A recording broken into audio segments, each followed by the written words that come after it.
का 1:30 बज गया, लेकिन धर्मराज युधिष्ठिर को नींद नहीं आ रही थी। भगवान श्री कृष्ण अपने बिस्तर से उठ कर के गए और जाकर के धर्मराज को देखा। अरे युधिष्ठिर दादा, आप रो रहे हैं, रात्रि का 1:30 बज गया है, आपको नींद नहीं आ रही, आप रो रहे हैं, क्यों? धर्मराज युधिष्ठिर बोले, अरे केशव, अरे द्वारिकाधीश श्री कृष्ण, मैंने इस राज मुकुट के कारण मैंने अपने ही कुल खानदान के ऊपर हथियार चलाए, तलवारें चलाई, मेरे गुरुजी का वध हुआ, मेरे पितामह मानव की सैया पर पड़े हैं, और केवल इस राज मुकुट, इस राज गद्दी को पाने के कारण मैंने कितने लोगों को मारा, कितना अपराध किया मैंने, ये मुझे नहीं करना चाहिए था ऐसा। भगवान श्री श्याम सुंदर ने सोचा, जब युद्ध के कुरुक्षेत्र के मैदान में प्रथम दिन पर अर्जुन इसी तरीका से बेचारा भड़क गया था, बिखर गया था, तब जाकर के अर्जुन को मैंने गीता का उपदेश सुनाया, तब जाकर के उसने महाराज धनुष बाण गांडीव लेकर के युद्ध को जीता। और आज युद्ध जीतने के बाद धर्मराज युधिष्ठिर राजा बन गए, और फिर भी इनको शांति नहीं हृदय से आ रही है। इनको लगता है कि मेरे द्वारा बहुत बड़ा पाप हो गया। भगवान श्याम सुंदर समझाते रहे, दादा ये तुम क्यों सोचते हो कि तुमने किसी को मारा? तुमने नहीं मारा, तुम तो क्षत्रिय धर्म का पालन करते रहे, तुमने मारा नहीं, क्योंकि उनके कर्म ही ऐसे बन गए थे अधर्म पूर्ण कि उनके भाग्य में केवल मृत्यु ही लिखी थी, इसलिए तुमने अपना कर्तव्य निभाया। भगवान श्याम सुंदर पूरी रात समझाते रहे, ब्रह्म मुहूर्त का समय हो गया, लेकिन धर्मराज युधिष्ठिर के एक भी बात पल्ले नहीं पड़ी। क्यों नहीं पड़ी जानते हो? क्योंकि जब तक समझाने वाले के प्रति गुरुता का अभाव नहीं होगा तब तक बात पल्ले नहीं पड़ेगी। गुरुता मतलब उसके प्रति आदर का भाव नहीं है जब तक। अब धर्मराज युधिष्ठिर श्याम सुंदर को क्या कहते हैं? माँ कंचोर है, ये तो मेरो भैया है, मेरे मामा को सुपुत्र है, इसलिए उनके बाद पल्ले नहीं पड़ रही है। और अर्जुन भगवान श्याम सुंदर को मानते हैं गुरुजी, शिष्यदेहम साधिमाम ताम प्रपन्नम, आप हमारे गुरुजी हो, जो आज्ञा दोगे वही मैं करूंगा। भगवान सोचते हैं हम इनके सामने बालक हैं, ये उम्र में ज्यादा बड़े हैं, इसलिए इनके बाद पल्ले नहीं पड़ रही है। यदि यही उपदेश हम ना दे करके धर्मराज युधिष्ठिर को पितामह भीष्म के द्वारा मिले तो ये बात जरूर मानेंगे। उसी समय श्री कृष्णचंद्र जी ने कहा, दादा ब्रह्म मुहूर्त में स्नान ध्यान करके निवृत्त हो जाओ, सभी तैयार हो जाओ, पितामह भीष्म से मिलने के लिए कुरुक्षेत्र के मैदान में चलेंगे। पांचों पांडव, द्रौपदी, सुभद्रा, कुंती इत्यादि सभी पहुंचे हैं कहाँ? कुरुक्षेत्र के मैदान में। दो काम हैं, एक तो पितामह भीष्म को प्रभु दर्शन देने जा रहे हैं उनके अंतिम समय पर, दूसरी बात धर्मराज युधिष्ठिर को धर्म का उपदेश मिल जाए इसलिए ले जा रहे हैं। अच्छा, कुरुक्षेत्र के मैदान में धर्मराज को ले जा रहे हैं प्रभु श्री कृष्ण जी, और उधर पितामह भीष्म के शरीर में रोम रोम में बाण लगे हुए हैं, बाणों के ऊपर ही लेटे हैं। अब कितने दिन हो गए? आज 52 दिन हो गए। भगवान गए जाकर के धर्मराज युधिष्ठिर के साथ पितामह भीष्म के चरणों में प्रणाम किया। अभिवादनशीलस्य नित्यं वर्धोपसे विना त्वचारितस्सं वर्धन्ते आयुर्विद्या यशोबलम। जो दूसरे को प्रणाम करते हैं, दूसरे के सामने झुकते हैं, सम्मान करते हैं, उनकी 4 चीजें बढ़ती हैं, आयु, विद्या, यश और बल। भगवान कन्हैया को प्रणाम करना चाहते हैं पितामह भीष्म, लेकिन रोम रोम में बाण छिदे हुए हैं, इसलिए आंखों के आंसू ढलक करके रह गए। भगवान ने कहा, पितामह भीष्म, हे गंगा पुत्र भीष्म, ये धर्मराज युधिष्ठिर आपसे कुछ सीखने आए हैं। ये राजा तो बन गए हस्तिनापुरी के, परंतु ये राज गद्दी पर बैठ करके प्रसन्न नहीं है। इन्हें लगता है कि महाभारत के युद्ध में जितने मरे हैं वो सब इनके द्वारा पाप हो गया, ऐसा ये मानते हैं। इन्हें उपदेश दीजिए।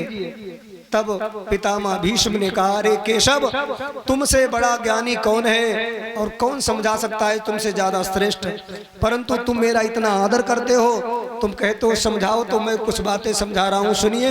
हे पांडवों, उन्होंने कहा, पितामह भीष्म ने जो समझाया वो सबके सुनने के योग्य है। ध्यान से सुनना। पितामह भीष्म ने कहा, व्यक्ति को भाग्यवादी नहीं होना चाहिए। बहुत से लोग कर्म नहीं करेंगे और बैठे रहेंगे और क्या कहेंगे, हमारे भाग्यम हुई तो हमें मिल जाएगी, हमारे भाग्यम होगा तो मिल जाएगा। अरे भाग्य नाम की चिड़िया अलग से नहीं बनती, तुम्हारे कर्म ही तुम्हारे भाग्य को निर्माण करते हैं। आज का किया हुआ गलत कर्म आगे चल करके दुर्भाग्य बन जाता है, और आज का किया हुआ अच्छा कर्म आगे चल करके सौभाग्य बन जाता है। यही भाग्य की परिभाषा है। भाग्य में होगा तो मिलेगा। ये तो लोग आलसी लोग करते हैं ऐसा, देव देव आलसी पुकारा। अच्छा, भाग्य के भरोसे बैठे रहो तो कुछ खान पीने नहीं मिलेगा।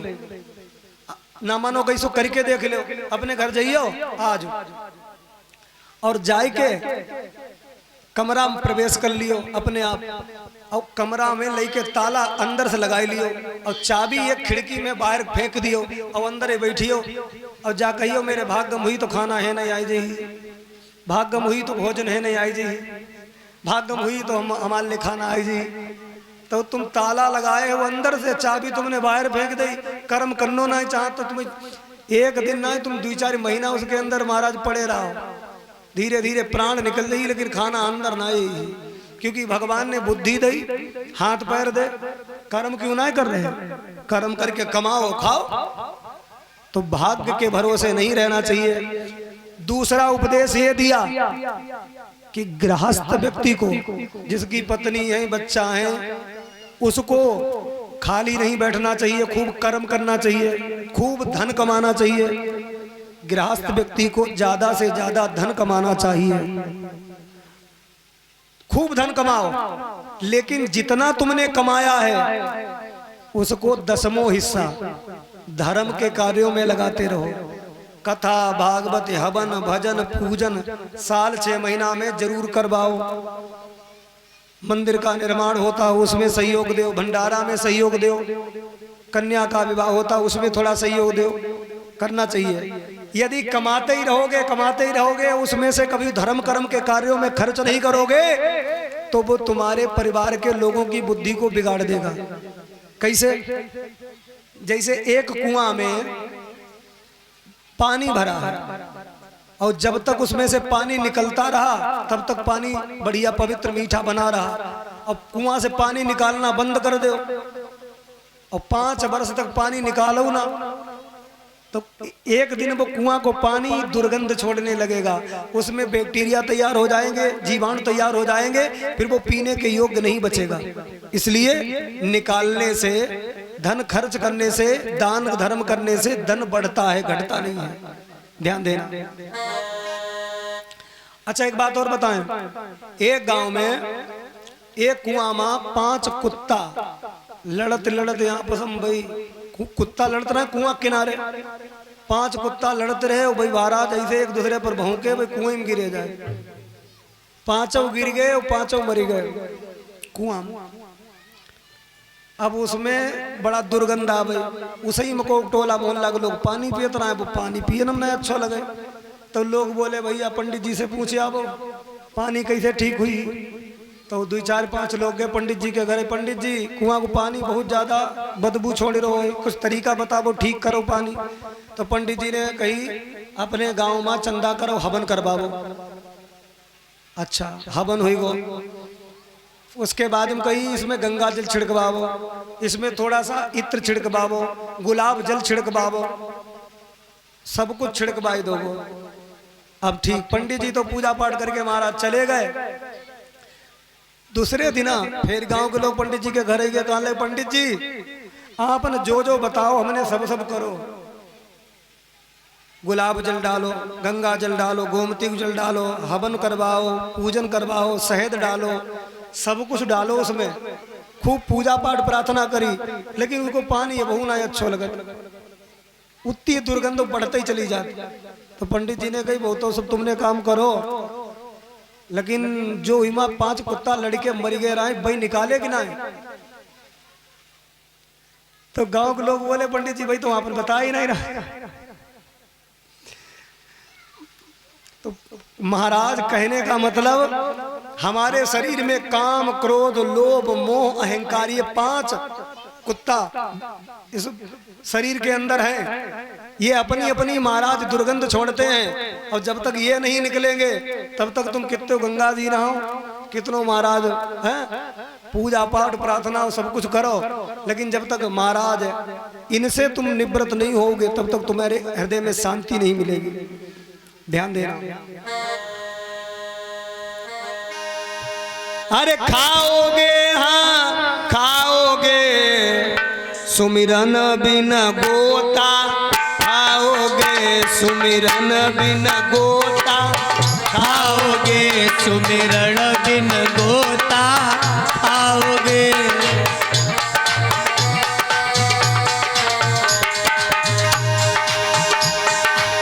खाओगे, हाँ खाओगे, सुमिरन बिन गोता खाओगे, सुमिरन बिन गोता खाओगे।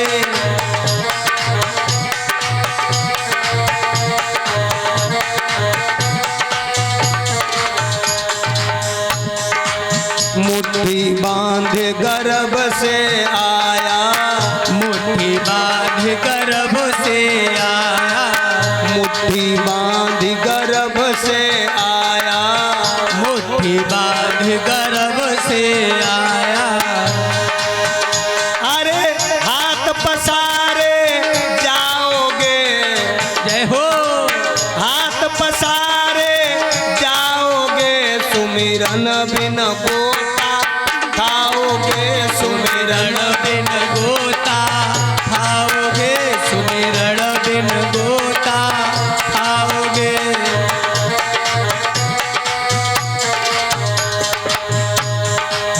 जैसे मोती परत ओ सके, जैसे मोती परत हो सके, जैसे मोती परत ओ सके, जैसे मोती परत हो सके। अरे भोर भय झरी जाओगे, अरे भोर भय झर जाओगे, सुमिरन बिन गोता खाओगे, सुमिरन बिन गोता खाओगे, सुमिरन बिन गोता खाओगे।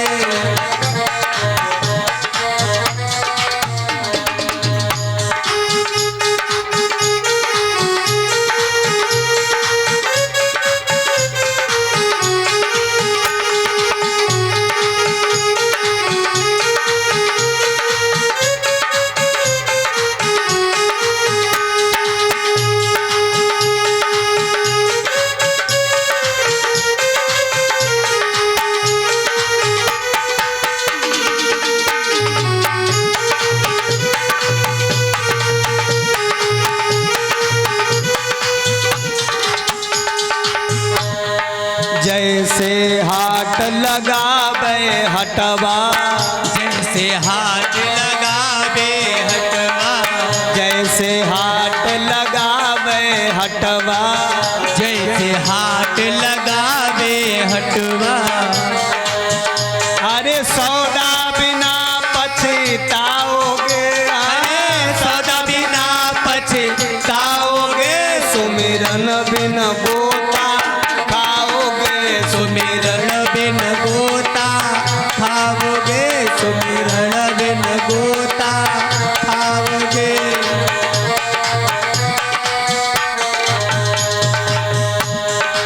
कहे कबीर सुनो भैया साधो, कहे कबीर सुनो भैया साधो, कहे कबीर सुनो भैया साधो, कहे कबीर सुनो भैया साधो। सौदा लेकर जाओगे, हाँ सौदा लेकर जाओगे, सुमिरन बिन